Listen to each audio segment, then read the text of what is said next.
Bienvenue sur l'Actu Courte. Aujourd'hui, on va écouter Clémence Guettet sur BFM qui va démonter le Parti Socialiste et une de leurs adhérentes. C'est juste savoureux. Et nous avons aussi Pascal Prout qui se fait humilier en direct sur son émission où une personne lui dit la vérité sur ce qui ils sont. Donc on va regarder ça ensemble. Juste avant, je vous invite fortement à vous abonner. Ne pas hésiter à laisser des commentaires pour dire ce que vous en pensez. Vous avez été nombreux à me dire que, vous savez, je fais un résumé de l'actualité de l'émission TBT9 d'Hanouna. Mais vous avez souhaité que je le fasse sur une autre chaîne. Donc effectivement, j'ai diffusé sur la chaîne Le Daily Planet. Donc n'hésitez pas à rejoindre, vous y abonner, partager entre vous pour ces résumés-là. Ici, ça sera plus de l'actu sérieuse, dirons-nous. Alors on regarde ça ensemble. Pascal Pro, c'est André Valigny qui va le recadrer et c'est juste savoureux. Avant d'écouter Clémence Guettet de la France Insoumise humilier le Parti Socialiste. Bon, en même temps, j'ai envie de dire, c'est une ambulance, enfin, c'est une cible facile, hein, le Parti Socialiste. Hein. C'est toujours pareil, c'est que quand on parle de l'immigration, pour vous, on est xéno. Est-ce que dire il faut stopper la migration, est-ce que pour vous c'est xénophobe? Non, il faut la réguler. Non, mais est-ce que pour vous c'est xénophobe de dire de considérer que tous les problèmes de la France sont dus à l'immigration? Mais qui dit ça? Que c'est le problème. Bah vous l'avez dit un jour. Mais qui dit? C'est juste savoureux. C'est juste savoureux.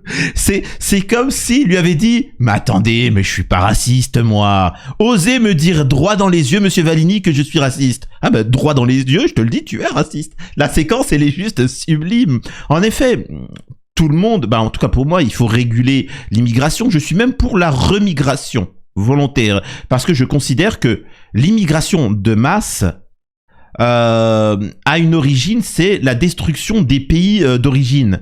La Syrie, nous n'avions pas d'immigration syrienne. Par contre, quand l'Occident est venu pour les intérêts d'Israël déstabiliser la Syrie, créer le chaos, la guerre civile, envoyer des islamistes, etc., forcément, ça a créé une immigration syrienne.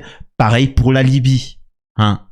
On a créé le chaos. On exploite certains pays africains. C'est ce que disait Giorgia Meloni de la France. La France exploite et détruit l'Afrique, vole et spolie les richesses africaines.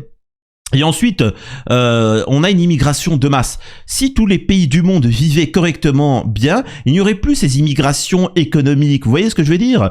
Donc voilà. Et d'ailleurs, on voit bien que dans certains pays, comme par exemple l'Algérie, qui se développe de plus en plus, on peut voir une remigration des populations qui ont cette origine-là. Vous voyez ce que je veux dire? Ils disent, le pays de mon origine, il se développe super bien, il y a des opportunités, vous voyez, en fait, on peut discuter, hein.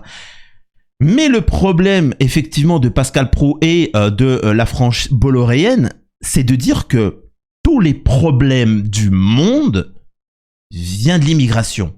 Et ça, c'est être xénophobe. On réécoute cette séquence. Réguler. Non, mais est-ce que pour vous c'est xénophobe de dire de considérer que tous les problèmes de la France sont dus à l'immigration? Mais qui dit ça? Que c'est le problème. Vous me l'avez dit un jour. Mais qui dit ça? Mais qui dit ça? Que l'immigration est le problème dont découlent tous les autres. C'est un problème dont découlent tous les autres. Est-ce que la sécurité découle de l'immigration? Non. Ah bon? Mais non. Et à Marseille, c'est quoi le Tunisien? Mais oui, vous prenez un cas particulier. Je prends un cas qui vient de se passer, pardonnez-moi. Il y a des délinquants d'origine immigrée. Excuse-moi, moi j'aimerais qu'on parle de Betaram. Pascal Pro, j'aimerais qu'on parle de Betaram, des centaines et des centaines et des centaines d'enfants qui ont été bip. C'était pas de l'immigration, ça. Hein? C'était pas de l'immigration, ça, qui a impliqué le gouvernement français et ainsi de suite. Des centaines. Là, on en a des milliers d'enfants qui ont été bip. C'était pas l'immigration. Qu'on soit bien d'accord. Il y a des délinquants de souche française. Et combien d'étrangers sont dans les prisons françaises? 25%. Donc il n'y a pas de rapport? Il y a un rapport avec la ghettoisation des quartiers, la pauvreté, la précarité. C'est vrai que... Eh oui. Ça, c'est un vieux discours. Mais non. Non, André. Mais, André, tous les pauvres ne sont pas délinquants, mais en général, quand on tombe dans la délinquance, c'est qu'on est plutôt pauvre. Vous avez pas changé de logiciel. Mais... Donc c'est xénophobe de dire ça? En fait, est-ce que c'est xénophobe de dire l'immigration? Xénophobe, c'est de dire que tous les problèmes de la France viennent de l'immigration. Mais personne ne dit ça. Personne. On dit que c'est un problème majeur. Ou de l'Europe. Il vient de le dire juste à l'instant. L'immigration et l'Europe. Et c'est xénophobe et nationalisme. Oui. Bon, écoutez, Ben oui, si vous trouvez que c'est je suis xénophobe, de gauche, excusez-moi.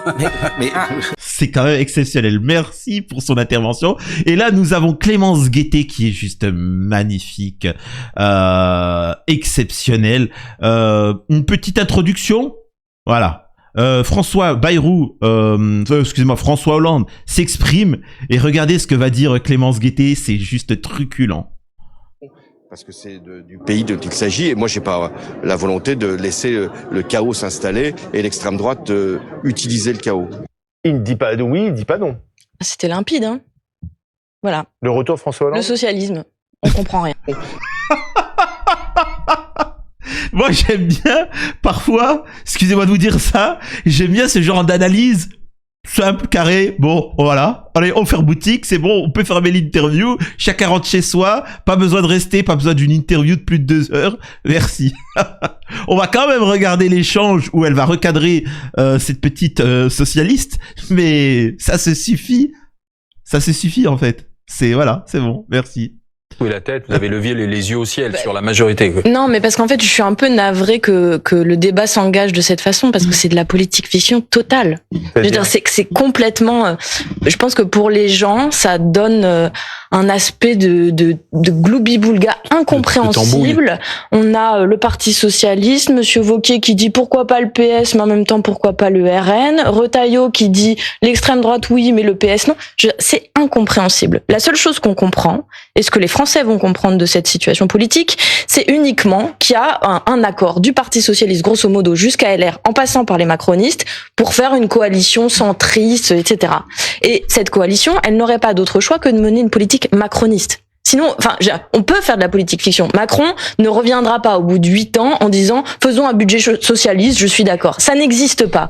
Donc, si vous voulez, je trouve ça extrêmement fatigant. Et par ailleurs, la situation, malgré le fait qu'elle soit entortillée comme ça, elle est très simple. Lundi, Bayrou tombe parce qu'il est illégitime. Pourquoi il est illégitime? On revient à la source. Il y a un an, en fait, c'est le nouveau Front populaire qui avait gagné vous à ce étiez avec les moment-là. socialistes à ce Et moment-là. oui, tout à fait. On était engagés sur un projet qu'aujourd'hui ils ne veulent plus Donc vous respecter. dites aux socialistes, restez avec nous. Ah non, je ne leur dis rien, je leur dis de prendre leurs responsabilités. Et je leur dis aussi que ce type d'aventure solitaire, c'est-à-dire pour aller chercher des voix centristes, pour paraître respectable, la gauche de gouvernement, etc., ça a amené 1,67 à la présidentielle pour Madame Hidalgo et un président tellement impopulaire, je parle de Monsieur Hollande, qu'il n'avait pas pu se représenter.